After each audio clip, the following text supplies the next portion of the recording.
Before we get into it, come on XRP. We've been building up to this moment, guys, and it's finally here. XRP is not a security, a win for XRP, a loss for Gary Gensler and the SEC. So what's next? We're going to look at market sentiment. We're going to look at buying and selling pressure. We're going to look at volume. We're going to look at market structure, and then we're going to look at fundamentals. So that's 5 different metrics we're going to look at today in this video, and we're going to go over them step by step. So stay tuned right to the end, and let's XRP it.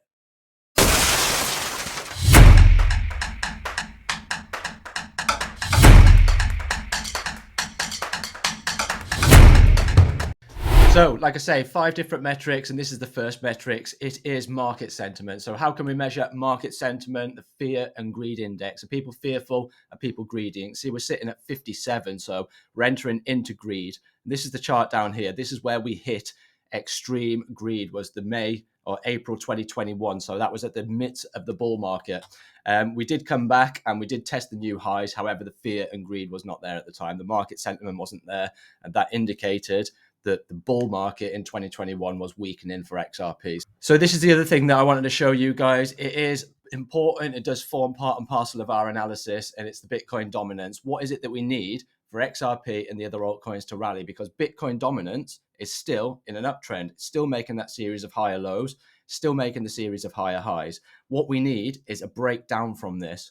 So here we've got our previous high. If Bitcoin pulls back to the downside, this acts as resistance and we continue making moves to the downside, that's going to be good for altcoins. That's going to allow the chance of an alt season. So Bitcoin dominance is important. It's something that I'm looking out for, and hopefully we do get a break to the downside. Right, we've got our zones built out here on XRP, and you can see that we hit resistance zone 2 nicely. We reacted from resistance zone 2, and then we started pulling back. So these resistance zones have been on this channel. We built these in months and months ago. And in fact, we'll show you a quick clip of last week when we went through these resistance zones, and you'll be able to see exactly before this God candle happened what my plan is for XRP. So let's go over that video very quickly, and then we'll get back into this real-time price action. Is 61 cents to 68 cents. This is our key resistance zone 1. We've got resistance zone 2, which is 85 to 99 cents, and number 3, which is $1.13 to $1.33. So how am I playing this? How am I playing this? I'm going to go over exactly step by step how I am playing this, because I'm a confirmation guy. I'm not a resistance guy, and I'll show you exactly what I mean. By the way, did anybody get stinky fingers on Black Friday and get the Black Friday lows for XRP 29 cents? I certainly didn't. I wish I did have stinky fingers and pick that bottom, let me tell you that. So what am I looking for here, and how am I playing this? Show you exactly how I'm playing it, because we've got our resistance zones built in. Take a picture of these guys if you're adding them to your charts. And what I want is a confirmation. So I don't want to be buying. Let's get rid of that. Don't want to be buying at resistance. I want to be buying confirmation. So I don't want to be buying here where price can lightly react and move to the downside. I want to be buying here after confirmation and then move to the upside. So come back down here, stops below here. That makes more sense to me. Okay, so you can see these are the levels we've been looking at for a long time on this channel, and let's go through real-time price action now before we get into buying and selling pressure, because you see this God candle here. It's reacted perfectly to resistance zone 2. And see this wick, that's showing that there's selling pressure. The bears are regaining momentum, and there's a lot of sell orders at this level. And we've had that reaction and a pullback. So what I was looking for, and what I previously showed you, is we need a pullback, hit our support zone, which was previous resistance, act from the support zone, and then make a move to the upside and retest these highs again. So there's a lot of sell orders here, but the buyers didn't all catch the sell orders. Remember, the bulls and the bears are buyers and sellers, and the bears can become the bulls and the bulls can become the bears. When can they become the bears and when can they become the bulls? It's at resistance and support levels, and every buyer is a seller and every seller is a buyer. People don't just hold on. Smart money doesn't just hold on. They've got their levels. So that's how buyers can become sellers, and that's exactly what happened here on XRP. The buyers became sellers at this resistance level, hoping for a pullback, this to act as support, get a cheaper price, and then move again and retest the resistance level that we hit before. So that's how the psychology works behind it. And the RSI is a great indicator of buying and selling pressure. You can see the RSI hit 89.16. And when was the last time it hit 89.16? You're going way back to here we go, August 2021.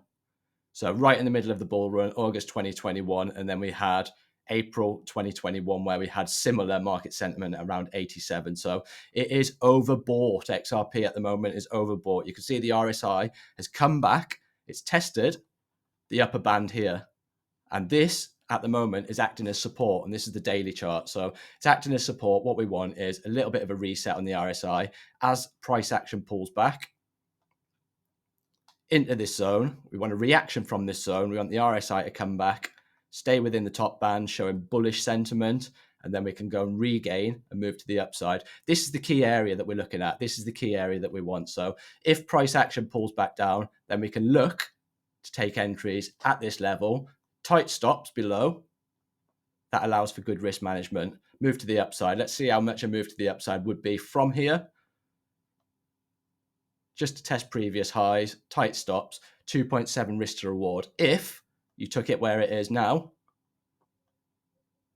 stops back there, got targets there. See how it pulls it right down to 1.46. Be greedy with your entries, wait for the pullback, wait for confirmation before any kind of entry. So let's have a look at volume next. A quick recap of what we've looked at today. We've looked at the market sentiment. We're just edging into greed. So the market sentiment's there. We're just slightly going into greed. We looked at what happened last time that we were in there. And then we've looked at the RSI as far as the tug of war battle is concerned between buyers and sellers. So the RSI is overbought. That's one thing that we looked out for. Volume's next thing. And at the end of this, guys, these 5 different indicators that we're looking at, these 5 different metrics, I'd like to think that we've together done a top-down analysis of XRP. So as far as volume's concerned, we can get our volume indicator. And why do we need this? Why is it important? Bottom here is the volume. And what happens for you to get a big spike, for you to get this God candle, you need a lot of volume. And you can see it's happened time and time again. That decline in volume, decline in volume, decline in price action, decline in price action, bang. We've hit this support level and you've got your volume. Same thing's happened here, declining, declining, declining. What's happened when you're declining? Let's have a look at the RSI. As you're declining, the RSI is pulling back itself. So the RSI is pulling back, the RSI is pulling back. Volume, boom, boom, price action, boom, RSI. So those 3 metrics that we've looked at are important. They go hand in hand, giving us positive news for XRP. It's giving us positive sentiment for XRP. However, it's telling us that market's over-exhausted and we need that slight pullback. When we have that slight pullback, our previous resistance needs to act as support. So that's volume, guys. Let's do some chart art next and look at price action. Right, this is my favorite, the chart art. We'll go through some different metrics as far as price action is concerned, levels of support and resistance, and let's build them in together. The first thing that I wanted to show you is if it goes wrong. If it goes wrong, what is a big, big support area going forward?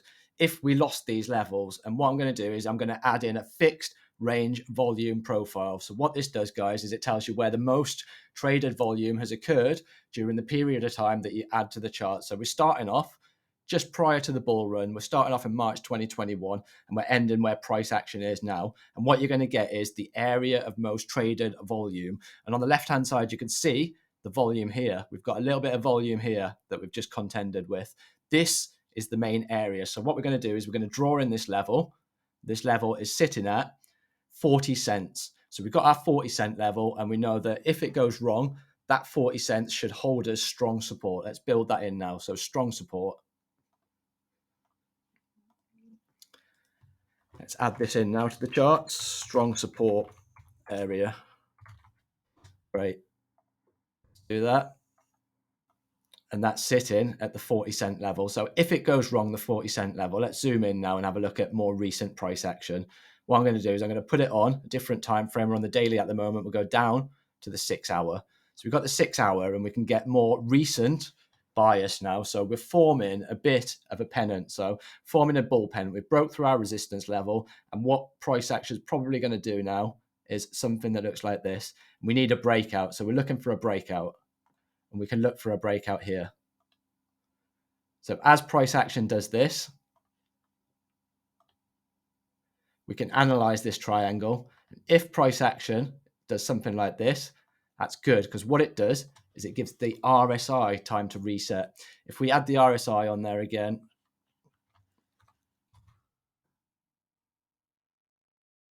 Add the RSI on there again, and you can see that what we need is a pullback. It's overbought, and you can see this indicator here is showing how overbought the RSI actually is. So we need that pullback. We need to pull back in the market, and this is what happens in these patterns, guys. The psychology behind it is price is pulling down while there's indecision. There's a fight between the bulls and the bears in here, and people are building their positions. They're building their positions at these levels for the buyers, these levels at the sellers, until ultimately you break to the upside or you break to the downside. Why does that happen? Why is the psychology behind it important? It allows for tight stop losses behind here, tight stop losses above here, depending on whether you're a buyer or a seller. So this is what I'm monitoring at the moment. From the 6-hour chart, each one of these candles represents 6 hours of price action. So keep your eye on the triangle, see if it forms, and see if it breaks out to the upside or the downside, because that's what I'm looking out for. So news next, guys. The final metric will be the news. So the fundamentals are important. They go hand in hand with the technicals. They go hand in hand with the price. They go hand in hand with the sentiment. And we've got a story here by Crypto Check. So this is on TradingView, actually. So we're doing things a little bit differently this time. This is on TradingView, and this sums up the XRP case. And let me read it quickly for you. So the SEC case against Ripple was a legal battle between the US Securities and Exchange Commission, which is the SEC, and Gary Gensler and Ripple Labs, the company behind the XRP cryptocurrency. The SEC sued Ripple in December 2020, so it's going on for 2.5 years, alleging that XRP is a security and that Ripple had violated securities laws by selling XRP without registering it with the SEC. Ripple Labs denied the SEC's allegations, arguing that XRP is not a security, but a digital currency. So the case went to trial in February 2023, and only on July the 12th, 2023, the judge Annalisa Torres ruled in favor of Ripple Labs. So this was the win for XRP. Torres found that the SEC had failed to adequately prove that XRP is in fact a security, and she dismissed the case. So the ruling is a major victory for Ripple Labs and the cryptocurrency industry as a whole, and it could give a far-reaching implication for the regulation of cryptocurrencies within the United States. So key points here: the SEC failed to prove that XRP is a security. The ruling could have far-reaching implications for crypto regulations in the United States. So you can see a bit of a regulatory shake-up, and you can see that the ETFs have been submitted again, and whether they'll be approved or not is going to be interesting, because I've got a funny feeling that that is going to be the case. And the ruling is a major victory for Ripple Labs and the cryptocurrency industry as a whole. So I'm going to leave it on that, guys. We've gone through the 5 metrics together. We've done top-down analysis on XRP together, starting with market analysis and finishing with the fundamental news. Hope you enjoyed the episode, guys. Don't forget to subscribe if you are new to the channel and you did like the content. Share it with your friends, and don't forget the like button. Take care from me.